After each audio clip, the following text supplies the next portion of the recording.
there! Welcome to Wake Up to the Bible. I'm Daniel Kaplan. I'm here with my father, Dr. Kaplan, and together we're going through the books of the Bible, Genesis through Deuteronomy. Over the course of this year, we're reading a little bit every day. Today we're reading Genesis 30:14 through 27, and I'll be reading from the Robert Alter translation, and then we will discuss what we have read. And Reuben went out during the wheat harvest and found mandrakes in the field and brought them to Leah his mother. And Rachel said to Leah, "Give me, pray, some of the mandrakes of your son." And she said, "Is it not enough that you have taken my husband, and now you would take the mandrakes of my son?" And Rachel said, "Then let him lie with you tonight in return for the mandrakes of your son." And Jacob came from the field in the evening, and Leah went out to meet him and said, "With me you will come to bed, for I have clearly hired you with the mandrakes of my son." And he lay with her that night. And God heard Leah, and she conceived and bore Jacob a fifth son. And Leah said, "God has given my wages, because I gave my slave girl to my husband." And she called his name Issachar. And Leah conceived again and bore a sixth son to Jacob. And Leah said, "God has granted me a godly gift. This time my husband will exalt me, for I have borne him six sons." And she called his name Zebulun. And afterward she bore a daughter, and she called her name Dinah. And God remembered Rachel, and God heard her, and he opened her womb, and she conceived and bore a son, and she said, "God has taken away my shame." And she called his name Joseph, which is to say, "May the Lord add another son." Another son, excuse me. And it happened when Jacob bore Joseph that Jacob said to Laban, "Send me off, that I may go to my place and to my land. Give me my wives and my children, for whom I have served you, that I may go, for you know the service that I have done you." And Laban said to him, "If pray I have found favor in your eyes, I have prospered, and the Lord has blessed me because of you." And that's where we're going to leave it off. And then we're going to get into some interesting negotiations tomorrow. But for now, we're wrapping up, well, not completely wrapping up, but we're getting through more of the tribes. So some thoughts. We have more names here, right? So you love the names and the etymology and all that. Yeah, I guess because of the shape of the mandrake, it was considered by them fertility. Yes. Aiding in fertility. Yeah, mandrake is very phallic looking. And if you look at the roots. And I believe they used to actually carve them and like make them into like little fertility totems and things like that. Kind of like a, like a. But it's interesting like that she talks about the wages, but yet she says that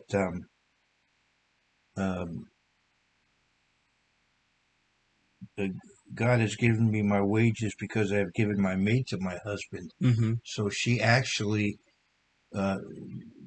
besides the fact that she got him, she gave the mandrakes for him. Mm-hmm. But she talks about the fact that she gave him Zilpah. Kind of interesting. Yeah. And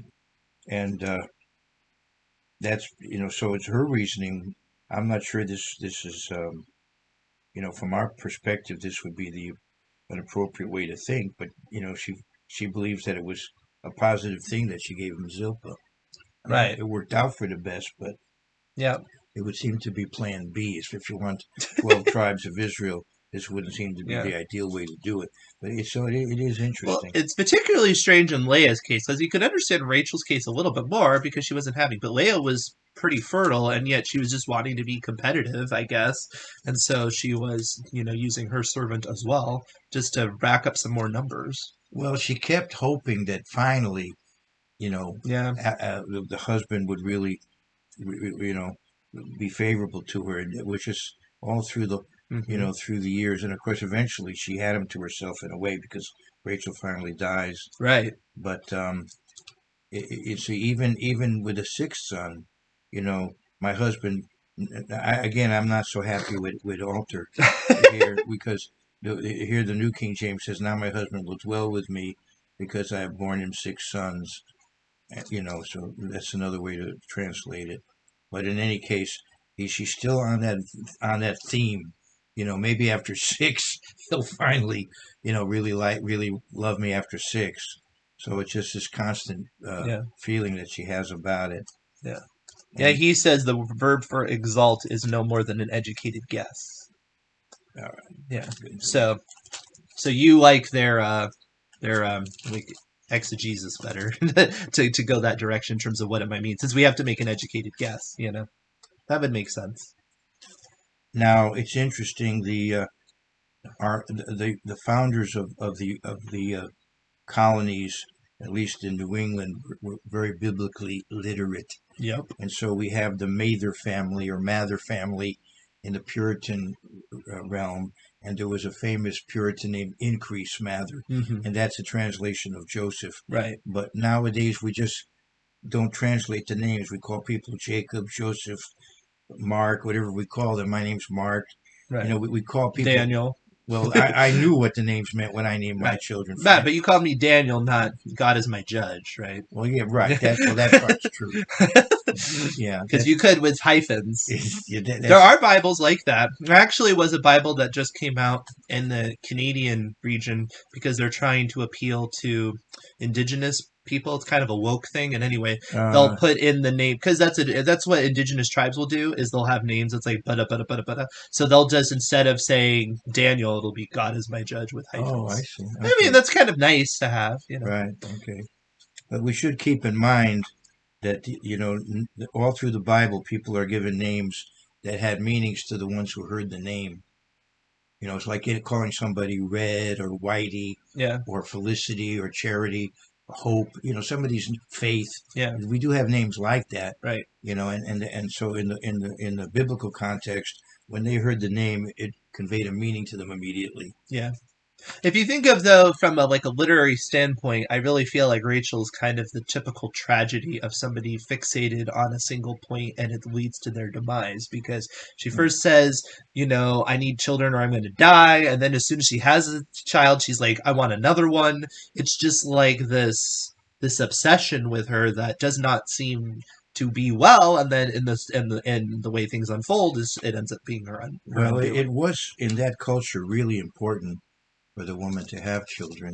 Oh, fair enough. I'm not children. begrudging her the reason why she's like that. I'm just saying, just from a character perspective, she just comes across very fixated in a way, and I just, Another thing is that Joseph is the firstborn of Rachel, right, and he winds up becoming the birthright tribe.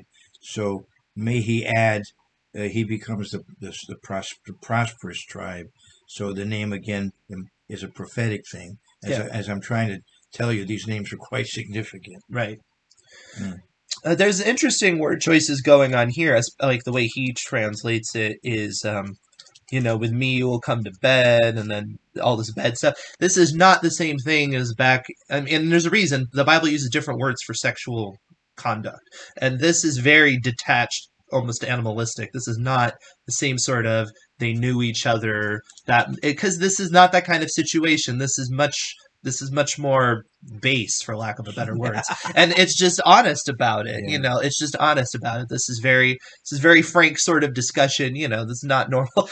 Normally people don't come to you and they're like, I hired you, I hired you for the evening. I mean, it's a little demeaning to Jacob, to be honest. He's kind of treated like a prostitute here. He goes with it. I mean, I guess most men would, but it is kind of, it doesn't try to color it up. It doesn't try to romanticize it. It's pretty frank about what's going on here. I just find that interesting. In verse 25, when Rachel had borne Joseph, I'm not sure that this means like immediately. Mm-hmm. It means that, okay, it happened. Now the 11 sons are born plus a daughter. Right. But I think it might have been at least sometime afterwards. I have my reasons. Okay. But it would. But Joseph's birth is a demarcation, because Right. all the children that were going to be born north of Canaan have now been born. The last one is born in the south, back in Canaan. So now all the children he's going to have in exile have now been born. Yeah. Interesting. I forgot what I was going to say. Oh, yes. It is interesting that you get all these definitions, and then you get to Dinah, and it's just, she had a daughter named Dinah, and it is patriarchal, which does rub people the wrong way. However, that's partly due to the time frame that it was written, but also the story, and the point of the story is, I guess the name is not as important to what, there's not as much prophetic significance to it or whatever. It's just not as necessary. Well, Dinah is also related to judging. It's like the name Dan, Right. and Dinah is important. She's talked about later. She is raped, and there's a whole Oh yeah, yeah, there's yeah. a whole discussion about Dinah That's later true. on. Yeah, she does come up again. Right. Yeah. Mm. Yeah, it's interesting to track. I'd be curious. I guess people must have done it, but it's like trying to track where people got born, right? Because you have multiple women, so you could have multiple conceptions going on it simultaneously, and like how long this whole process took. I'm sure it's not explicit. You could come up with different theories, but I would be interested to see somebody lay that out. I'm sure somebody has. If you've seen a good one, comment below because I'd like to look at it. I It'd sus- be very interesting. I sus- I'm making a case Okay, that make Jacob the was in case. exile for 40 years, All right, and that the that's a nice number. children were born within the first 20. Okay, I think you had a 20-year sure. period, and then 20 more, as we'll see later. Hmm. It'll come up later. Yeah. Yeah, I mean, Leia would be the easiest one to track because obviously you have to allow for gaps of pregnancy. But other than Right. that, Yeah. it's hard to know where everybody else slots in. Right. Yeah. It's a little bit tricky. You got some wiggle room there. Right. All right. Anything else dealing with this section before we get into the bartering with Laban tomorrow? No. All right. So tomorrow we'll find out the dramatic exit from this situation, which gets a lot of fun. If you're enjoying this podcast, please like, subscribe, hit the bell, share it with your friends. It's a great year to read the law together. Let's do it.